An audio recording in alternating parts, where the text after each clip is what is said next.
نحمده ونصلي على رسوله الكريم أما بعد أعوذ بالله من الشيطان الرجيم بسم الله الرحمن الرحيم ومن الناس من يعبد الله على حرف فإن أصابه خير اطمأن به وإن أصابته فتنة انقلب على وجهه خسر الدنيا والآخرة وقال تعالى ولا يحزنك الذين يسارعون في الكفر وقال رسول الله صلى الله عليه وسلم من بدل دينه فاقتلوه أو كما قال رسول الله صلی اللہ علیہ وسلم۔ میرے عزیز اور دینی بھائیوں، ایمان والے گھر میں پیدا ہوئے ہیں، ایمان کی حالت میں مرنا یہ بہت بڑا چیلنج ہے۔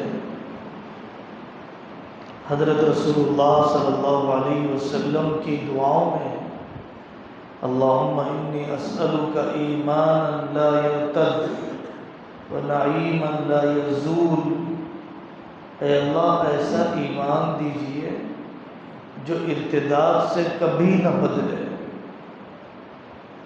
آپ کی دعاؤں میں اللہم انی اعوذ بک من زوال نعمتی وتحول عافیتی، اے اللہ میں آپ کی پناہ چاہتا ہوں نعمت کے چھننے سے، عافیت کے ہٹ جانے سے۔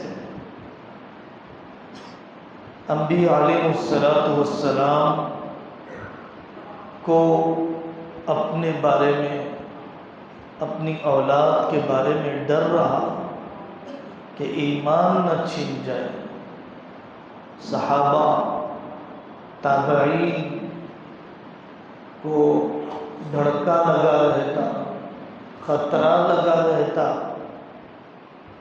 اندیشہ گھیرا رہتا کہ ایمان نہ چھن جائے، کہیں نفاق نہ آ چکا ہو۔ ہمارے معاشرے میں بہت سی ایسی باتیں جو آدمی کو ایمان سے باہر کر دیتی ہے، ایسے افعال اور ایسے اعمال، ایسی حرکتیں کر دی جاتی ہیں کہ جس کی وجہ سے آدمی اسلام کے باہر نکل جاتا ہے۔ علماء نے لکھا ہے کہ کفریہ کلمات کا جاننا فرض عین ہے کہ وہ کون سی باتیں ہیں جس کے بولنے سے میں اسلام کے باہر نکل جاتا ہوں۔ صرف لا الہ الا اللہ محمد الرسول اللہ صلی اللہ علیہ وسلم کا پڑھنا کافی نہیں ہے، سارے متواترات، ساری ضروریات جو دین میں متواترات اور ضروریات ہیں اس پر ایمان لانا، اس کے بارے میں کوئی تعویل اور انکار نہ کرنا، اللہ کو ماننا ذات و صفات کے ساتھ، رسول اللہ صلی اللہ علیہ وسلم کو ماننا سارے کمالات کے ساتھ، نبیوں کو، فرشتوں کو، کتابوں کو، تقدیر، قیامت، آخرت، فرشتوں، ان سب پر قرآن کی ایک آیت کا انکار یا ایک آیت میں شک یا ایک آیت کا مذاق آدمی کو ایمان سے باہر کر دیتا ہے۔ قرآن میں ہے فَلَا تَقْعُدُوا مَعَهُمْ حَتَّى يَخُوضُوا فِي حَدِيثٍ غَيْرِهِ، اسلام کا مذاق اڑانے والوں کی مجلس میں نہ بیٹھیے۔ قرآن نے کہا یریدون ان یطفئوا نور اللہ بافواہہم، ہر زمانے میں کوشش ہوتی رہی ایمان پر ڈکیٹی ڈالنے کی۔ ہم تو صرف مذاق کر رہے تھے، مذاق میں نے کہہ دیا کہ اللہ نے آپ کو بڑی فرصت سے بنایا، غم میں کہہ دیا اللہ بڑا ظالم ہے، میرے بچے کو کیوں لے لیا؟ نعوذ باللہ، اس قسم کی باتیں آدمی کو اسلام سے باہر کر دیتی ہے۔ وَلَئِن سَأَلْتَهُمْ، اگر آپ ان سے پوچھیں کہ یہ باتیں آپ کیوں کر رہے تھے، انما كنا نخوض ونلعب قل افبالله وآیاته ورسوله کنتم تستہزئون، کیا اللہ کی آیتوں سے مذاق کیا جاتا ہے؟ خاندانی جھگڑے ہوتے ہیں، میں نہیں مانتا شریعت وریت، میں نہیں مانتا علماء، اس قسم کے بول بھی آدمی کو مرتد کر دیتے ہیں۔ وسوسے کا اعتبار نہیں، بڑا مسئلہ ہے۔ شیطان جب گناہ نہیں کرواتا ہے تو گناہ کے وسوسے میں مشغول کر دیتا ہے، جب گناہ کروانے سے مایوس ہو جاتا ہے، گناہ کروانے کی کوشش میں ناکام ہو جاتا ہے تو گناہ کے وسوسے میں الجھا کر رکھ دیتا ہے۔ میرے دل میں کفر کے خیالات آ رہے ہیں، قرآن کی بے ادبی کے خیالات آ رہے ہیں، وسوسوں کے غم میں نہ رہیے، پڑھ لیا کیجیے الحمدللہ الذی رد امرہ الی الوسوسہ، ساری تعریفیں اس اللہ کے لیے کہ جس نے گناہ کو صرف وسوسے تک رکھا، گناہ تک جانے نہیں دیا۔ دعا کیجیے اللہم اجعل وساوس قلبی خشیتک و ذکرک، اے اللہ میرے دل کے وسوسوں کو اپنی یاد میں بدل دیجیے۔ اسلام تو دوائی کی طرح ہے، دوائیں ہوتی ہیں، جڑی بوٹیاں ہوتی ہیں جس کا نفع اپنا ذاتی ہے، پوری دنیا بھی اس کو ان جڑی بوٹیوں کو ٹھکرا دے تو جڑی بوٹیوں کا مقام گھٹ نہیں جائے گا، پوری دنیا بھی اگر مرتد ہو جائے اسلام کا مقام نہیں گھٹ جائے گا، ہمارا نقصان ہوگا۔ ہمارے اکابر حضرت علی میاں ندوی رحمۃ اللہ علیہ فرماتے ہیں کہ واقعتاً اسلام ایسی چیز ہے، اصحاب کہف کی طرح، اصحاب اخدود کی طرح، ابراہیم بن ادہم کی طرح، رکن الدین علاء الدولہ سمنانی کی طرح اور سید اشرف جہانگیر کی طرح سلطنتوں کو ٹھکرا دیا، بادشاہت کو ٹھکرا دیا اللہ کو پانے کے لیے۔